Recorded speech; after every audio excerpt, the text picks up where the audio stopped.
First, let me welcome you to this press conference.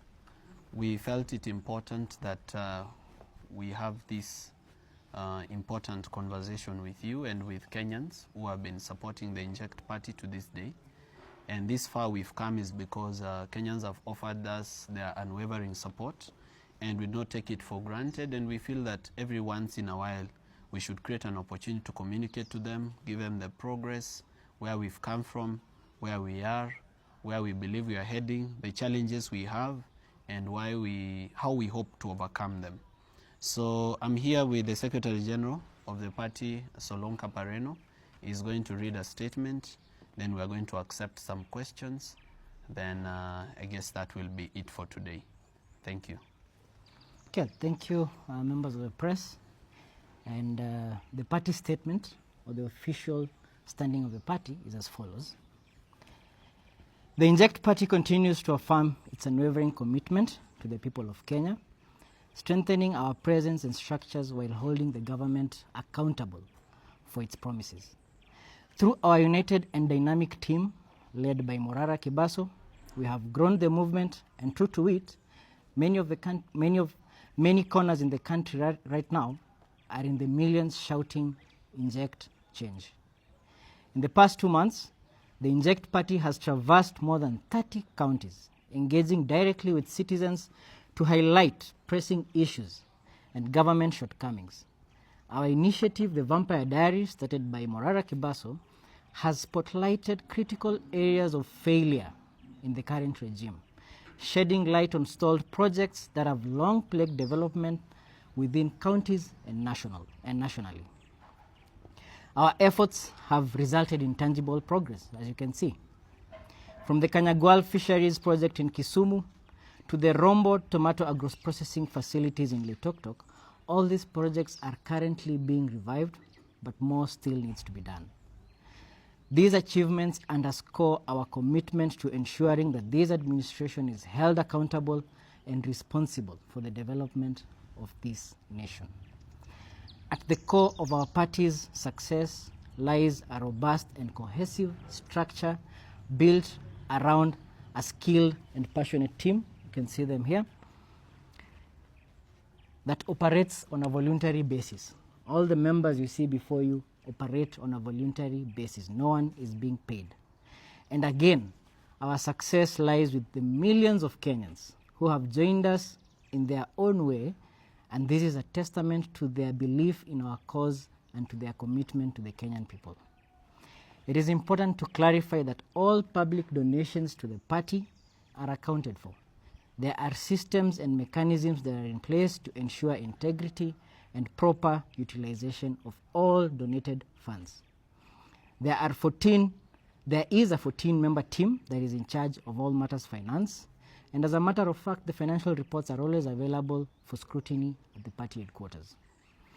This structure of accountability and transparency, it distinguishes the Inject Party as a beacon of integrity in the political landscape.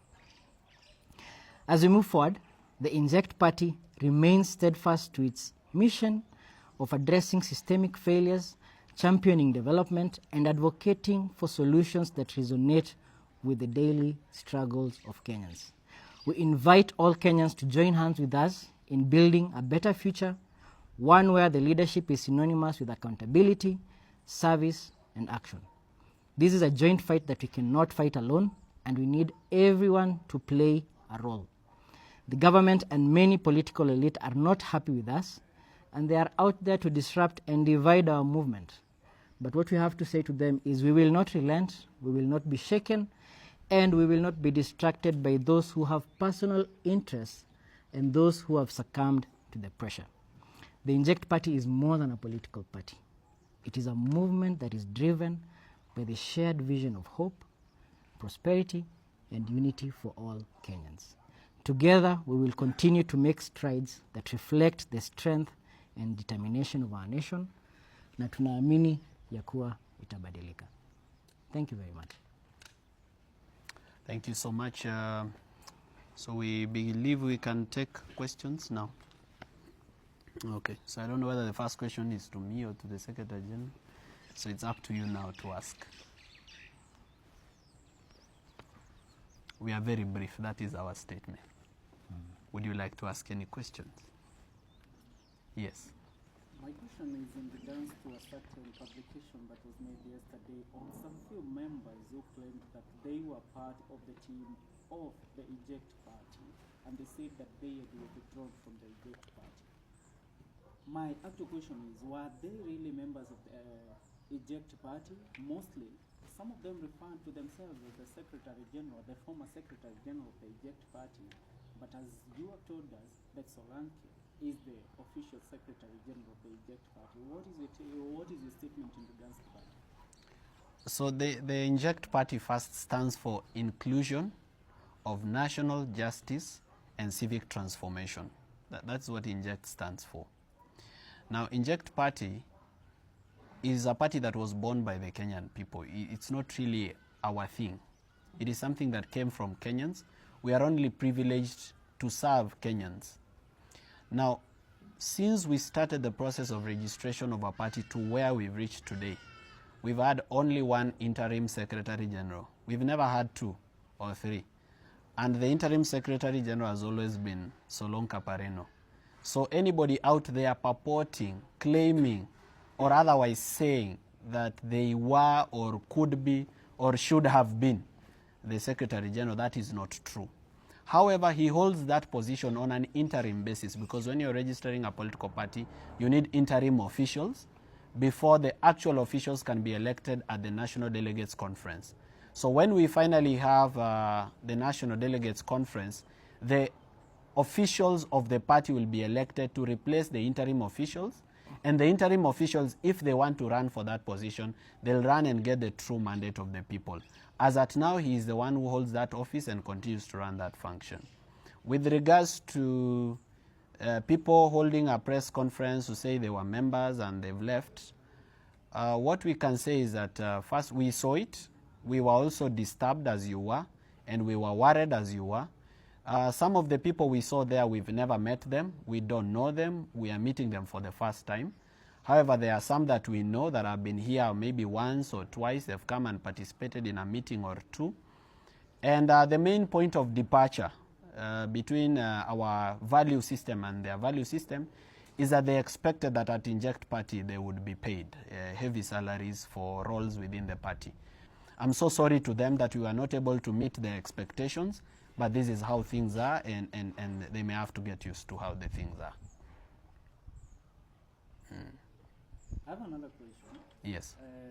This is in regards to a current online virtue that is going on, mostly in regards to the current Cabinet Secretary of Mining, Honorable Ali Hassan Joho. He has taken it personal with mostly leaders or young people who take time to criticize the government on social media, and he has labeled himself as the defender of the President of the Republic of Kenya. What is your take on that? And mostly he says that the young people that are attacking the government uses free Wi-Fi offered to them by the government. Well, I don't know where the Cabinet Secretary, Honorable Hassan Joho, gets the time to even insult Kenyans on social media. Because those Kenyans who are on social media, if he says that they are idle because leaders like him who are corrupt have made it impossible for those young people to get opportunities, so they have a lot of time to be on social media. Secondly, I don't think that his level of education and intellect is one that we would want to argue with. Okay? We are definitely more informed than he is, so we'd like him to attend classes so that we just educate him a little bit about our country. For example, I can educate him that there is 8.7 trillion worth of niobium at Mrima Hill in Lungalunga constituency in Kwale County that he needs to safeguard. There is money that is supposed to be remitted to the Kenyan government by Base Titanium, which has been doing mining operations in Kwale County and is winding up its operations this year. There is gold in Transmara constituency. There is even gold in Western Province. There is oil in Turkana. I believe his plate is full. Where he gets the time to do this kind of things is what I do not know. I believe he has a lot in terms of safeguarding our natural resources and not participating in corruption or in online social media skits with young people who are unemployed because of corrupt leaders like himself. So it will be unworthy of the Inject party to engage with Ali Hassan Joho. We are a national party. Him is only a kingpin of some area in the coast of people, actually few people who believe in him. So we believe that even if we went to an election with Ali Hassan Joho, he would not garner a quarter of what we would garner in that election. So in this interview, it's completely worthless to have him as a conversation. He is just in the cabinet because he belonged to ODM, and ODM was bought into the coalition government. If ODM was not bought into the coalition government, he would probably be still doing the same social media that he is insulting people for. Yeah, so Ali Hassan Joho should get his act together, and President William Ruto should prevent his ministers, cabinet secretaries like Ali Hassan Joho, from insulting Kenyans who are already angry and hungry from the collapsing economy. Should control them. Needs to be controlled. My last question. This one is in regards to a certain statement that was published yesterday in regards to one CEO of David Group of Companies, Morara. The government of Kenya exempted him from taxes worth 11 billion Kenyan shillings, and their main reason for exempting him from paying taxes worth 11 billion Kenyan shillings is that they are trying to attract more investors into the country. What is your take on that, knowing that the president has been pushing it so hard for every Kenyan to be taxed? And also, my last question is, Inject Party really a registered party? Because according to the statement that was given yesterday, is that Inject Party has not yet been approved by the government of the Republic of Kenya as a party. So with regards to, those are two questions. Yeah. With regards to taxation, I believe one of my team members can answer. With regard to registration, I believe that falls in the docket of the Secretary General. So I don't know who will handle taxes. Farida? Like to let me not sit down at this point. Okay. You can Okay, come closer to them. Oh, okay. Oh, She can. you wanted to speak? Just go ahead. Okay, just go ahead. Okay, now with regards to, let's start with the party registration first of all. So party registration in Kenya, it's a process. It's not a one-day event. So you first start with the name reservation, then you reserve the symbol, you reserve your slogans, you reserve your party colors. So Inject Party, where it is right now, is at the registration of the symbols, colors, and slogans. The next, and those have been approved by the Registrar of Political Parties. The next process will now be to upload our constitution and certain party documentation, together with the list of the founders and all that. And once that is complete, we will now proceed now to get a provisional certificate. Once you get a provisional certificate, we now start the recruitment drive for all Kenyans, go county by county, registering people into our political party. And then finally, we will now get our final registration certificate. So it's a process. We can't complete. There's no political party in Kenya that has ever been registered within a month. It's practically impossible. We are in the process of registering the party, but we have the name reservation, the party slogans, the party colors, and the party symbol all reserved. Yes. With regards to Taxation? On the question on taxation, this is what we would say. There are laws on how somebody can be exempted from tax obligations. So it really will be important for us to understand and to verify that the president, in making that decision to exempt that particular individual from tax obligations, that he followed the set regulations when it pertains to tax law. Yes. And you know, it actually speaks volumes. Exempting taxes for billionaires while increasing taxes for ordinary Kenyans, that tells you that this is a government that doesn't care at all about the ordinary mwananchi. So it's alarming. Yeah, the reasoning and the rationale behind it, of course, it will be all create jobs, but it's basically the classic move of the rich getting richer and the poor getting poorer. Yeah. Okay. Yeah, actually, let me just on the same point about the taxation. Sorry, I'm Wafula Nangacho. I'm the Communications Director of the Inject Movement and Party. So to add on the taxation issue, actually that's the exact definition of state capture, where individuals are using their own connections and links to influence policies, because that is a policy that they are trying to sneak in through KRA so that they can exempt a particular person to have a favorable competition against other people who are dealing with the same thing. It's the same thing that is happening, and if you're very keen, the government of Ruto, since they came in power, most of their policies and laws that they are bringing in, they are laws that are making someone somewhere a billionaire. When they come up with what we call a shift project or shisha or shia, what they are doing exactly is they are bringing a system that will bring a new set of people so that they can control the funds, and they are forcing people, because I had the advisor, he's one of his advisors, Moses Kura, I don't know what he advises him. He said students will not be allowed to report to school when they have not been registered on the shift system. So what exactly they are doing, they are trying to use the parliament and the executive to bring laws so that they can make money for themselves. When the president pushes for a policy like the new funding model, he's trying to push people to make education very expensive for the public universities, and at the same time he's building a very big university as the US in Gish or Eldoret, and that is where he wants to be, because we will all study. What he will do, education becomes expensive at Moi University and University of Eldoret, and he makes it cheap at his own university, and people will go there and he'll make money. So it's a very sad state of affairs, and we need to call them out. We need to make sure the policies that come in place, they are favorable to each and every person, not one particular person or one particular group of people. Thank you. More questions? One question from me. You say that the people that held presser yesterday were some of them were part of your team. Maybe you can just tell us, maybe when last did they participate, and what roles were they playing on your party, and why did they leave? Okay, so I think that one is meant for me. Or you will answer? Mr. Mugane will answer for me. Good evening. I can answer very well, but he can do it.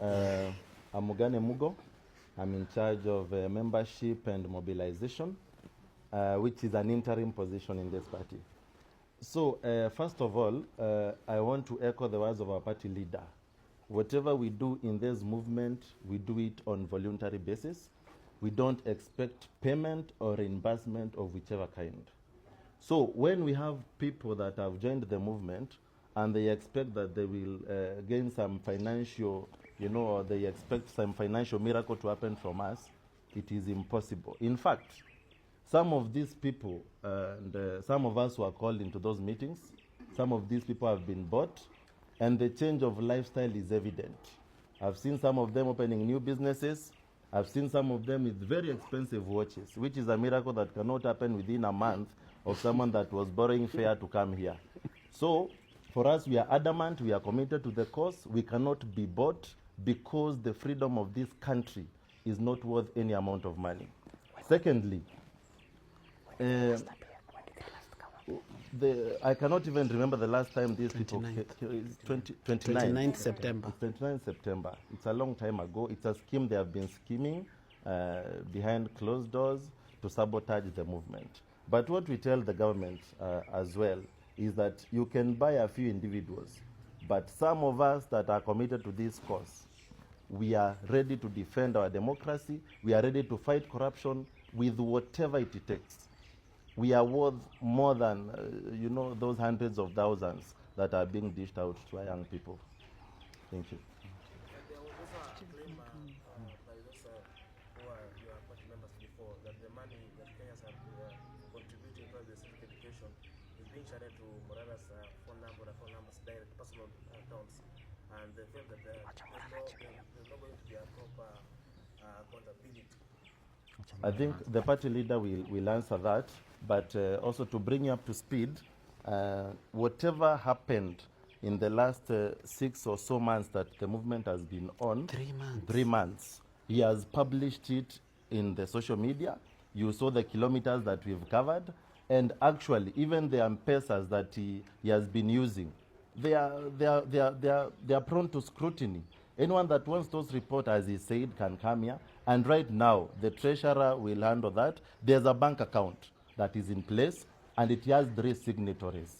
So every money that has ever come through the party leader has been accounted for and has been used for the right cause of the movement. Thank you. So what I can add to what Mr. Mugane Mugo has said is that those phone numbers were my numbers before we started doing this. When we started, Kenya started donating to those numbers, I stopped using them for personal reasons, and now they were being used by the party. In fact, everybody here can say that they've had access to those phone numbers. In fact, even the messages you write to those phone numbers, Dalias has had, to read them, and then he briefs us on what is going on.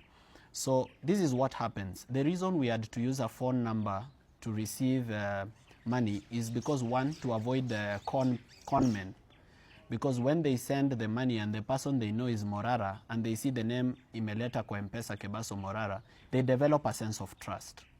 The second issue why we had to use those phone numbers is because we had a lot of support from the diaspora, which we still have to date. There are people who are in the US, who are in UK, who are in Germany, who support us and who support the movement to have fuel and to have security. So when they send, they usually use platforms like SendWave. Now on SendWave, you cannot send to a pay bill, and you cannot send to a till. You cannot send to a phone number. And that phone number has to be registered to an individual. Even if it is not Morara, it has to be someone else. So what we did is we created a 14-member team where 7 people come from Inject and 7 people come from the diaspora. So we have a team of 14 people, 7 who live outside Kenya and 7 who are here. And the 14-member committee, what it does is that they budget for money every month. They say, this is what we need. We need to pay watchmen, we need to pay security, we need to pay internet, we need to pay electricity, and we need fuel. We want to do this and this and this civic education in this and this and this place. Once they do the budgeting, then the expenditure is not even done by me. By then, I'm not the one who usually pays. We have our finance director here, Farida. She's the one we call. Even when we are at the petrol station, she's the one we send the till number, then she pays from our kitty. Then all the payments we've ever made, the receipts are there. So what we usually do, every month we usually sit down in the boardroom, we put together the receipt and we create an accountability report. The reason maybe some people feel left out in terms of this accountability is because we are limited. Our hands are tied as regards to how much we can share with you or with the general public.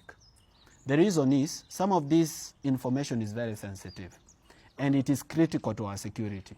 For example, where we slept, for example, where we slept and where we paid to sleep is very critical information.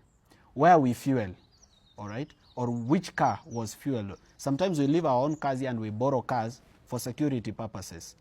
So for that reason, if we publish all information just because we want to make so and so happy, at the end of the day, we will be compromising our own security. And that is why whenever I post to request for financial support, I usually say, support us if you can trust us.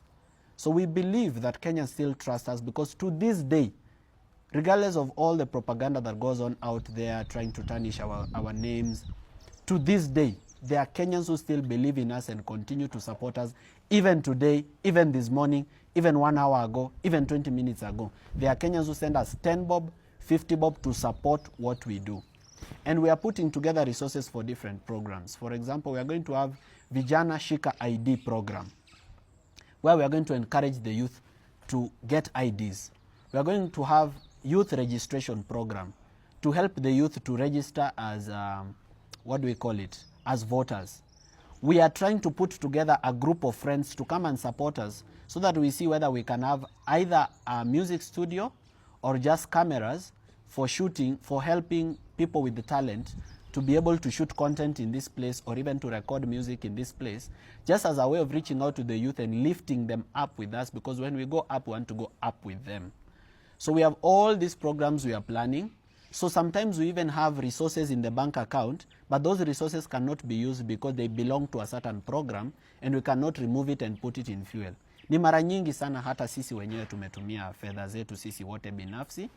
Any Kenyan who is out there, who is watching us today, that feels that they really need this information. This is not information that you can publish on our website or on our social media, because this is information that will be accessed by both our friends and our enemies. Just come here, give us a notice 3 days in advance so that the person who is supposed to give you this information prepares the information for you. Come here, sit down even for 2 hours or 3 hours, go through our records, be satisfied, including you who are in the media sector.